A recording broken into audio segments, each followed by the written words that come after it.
देहि सौभाग्यम आरोग्यम देहि, देहि में परम सुखम, रूपम देहि जयम देहि, यशो देहि दीशो जहि।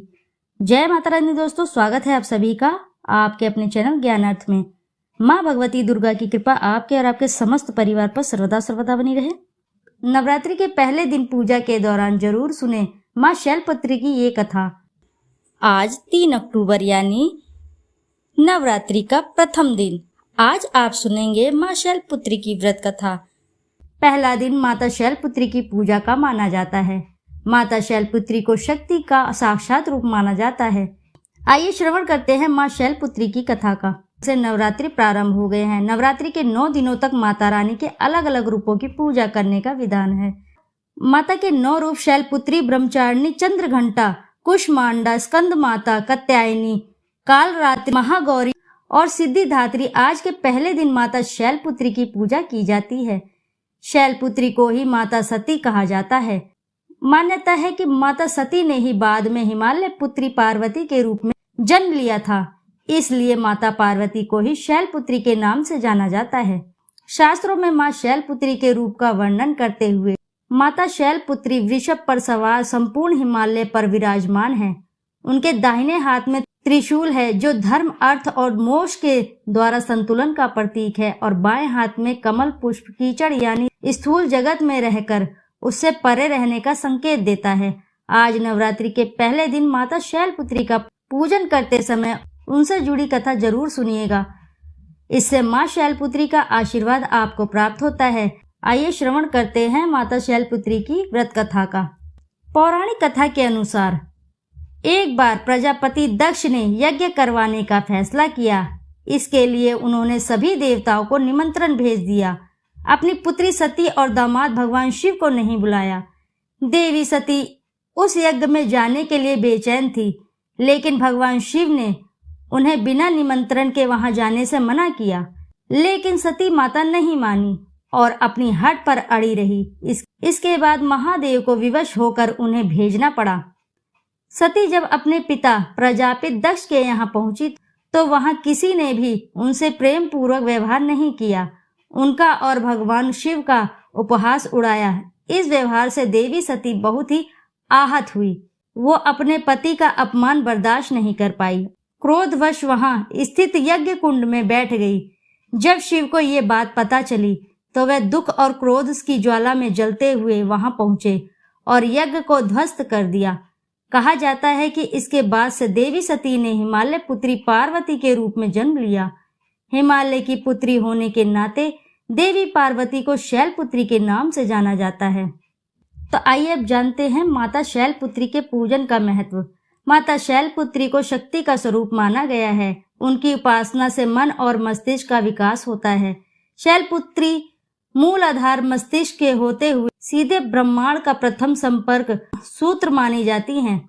मान्यता है कि यदि अपनी देह में माँ शैलपुत्री को जागृत कर लिया जाए तो संपूर्ण सृष्टि को नियंत्रित करने वाली शक्ति धीरे धीरे आपकी देह में उत्पन्न होने लगती है।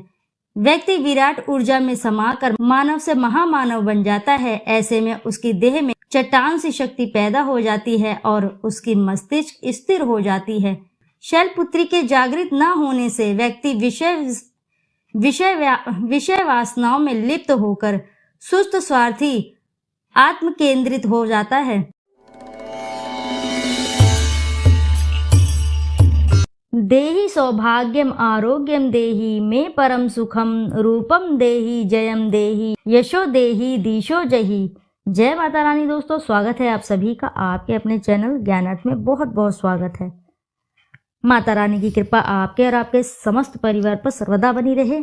दोस्तों, आज की इस वीडियो में आप जानेंगे चैत्र नवरात्रि कब से है, 8 या 9 अप्रैल। जाने इस बार किस दिन वाहन पर सवार होकर आएंगी माँ दुर्गा। कलश स्थापना का शुभ मुहूर्त क्या होगा, इसकी पूजा विधि, समस्त जानकारी आपको इस वीडियो द्वारा दी जाएगी। चैत्र नवरात्र इस साल 9 अप्रैल को है।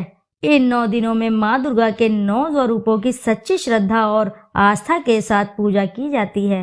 पहला नवरात्र 9 अप्रैल को है और आखिरी नवरात्र 17 अप्रैल को है। पहले दिन कलश स्थापना की जाती है और 9वें दिन कन्या भोज के साथ माँ दुर्गा की विदाई कर दी जाती है। तो आइए बात करेंगे नवरात्रि में क्या होगी माता दुर्गा की सवारी और कलश स्थापना का शुभ मुहूर्त। चैत्र नवरात्रों को लेकर इस बार लोगों के बीच थोड़ा सा कंफ्यूजन है कि यह 8 अप्रैल से प्रारंभ होगा या फिर 9 अप्रैल से। पंचांग के अनुसार चैत्र नवरात्रि का प्रारंभ 9 अप्रैल से होगा। 9 दिनों का यह महापर्व रामनवमी के साथ 17 अप्रैल को समाप्त हो जाएगा। चैत्र नवरात्रि प्रतिपदा को आरंभ होकर 8 अप्रैल को देर रात 11:50 पर होगा और अगले दिन यानी 9 अप्रैल को रात के समय 8:30 पर समाप्त हो जाएगी। इसलिए उदय तिथि की मान्यता के अनुसार नवरात्रि का प्रारंभ 9 अप्रैल से होगा। हिंदू धर्म में नवरात्रि के 9 दिनों का महत्व बहुत ही खास माना जाता है।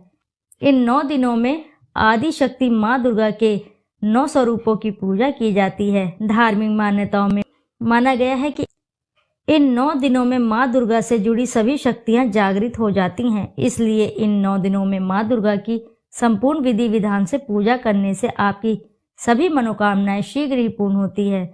तो आइए जानते हैं इस साल चैत्र नवरात्रि में माँ दुर्गा का आगमन किस वाहन से होगा और कलश स्थापना का शुभ मुहूर्त क्या रहेगा।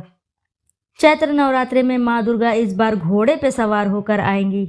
माँ दुर्गा का वाहन इस बात पर निर्भर करता है कि नवरात्रि का पर्व किस दिन से आरंभ हो रहा है। पंचांग के अनुसार इस साल नवरात्रि का आरंभ 9 अप्रैल मंगलवार से हो रहा है। इसलिए माँ दुर्गा का वाहन अश्व यानी कि घोड़ा होगा। माँ दुर्गा की घोड़ी पर सवारी को आने वाला साल के लिए शुभ संकेत नहीं माना जाता है। घोड़े पर देवी का आना युद्ध छद्र भंग यानी कई स्थानों पर सत्ता परिवर्तन का संकेत दे रहा है। इस साल देश में आम चुनाव होने हैं। माना जा रहा है कि चुनाव के नतीजे में काफी आश्चर्यजनक हो सकता है। इसके अलावा घोड़े पर माँ दुर्गा का आना राष्ट्रीय आपदा साथ लेकर आता है। पूरे देश को कोई भयंकर प्राकृतिक आपदा झेलनी पड़ सकती है। जबकि शारदीय नवरात्रि में इस बार माँ का आगमन गुरुवार को होने से माँ की सवारी डोले पर होगी। माँ का डोले पर भी आना एक साथ भयंकर परिणाम लेकर आता है। हाथी और नाव की सवारी पर माँ दुर्गा का आगमन शुभ संकेत देता है। आइए अब जानते हैं कलश स्थापना का शुभ मुहूर्त क्या रहेगा।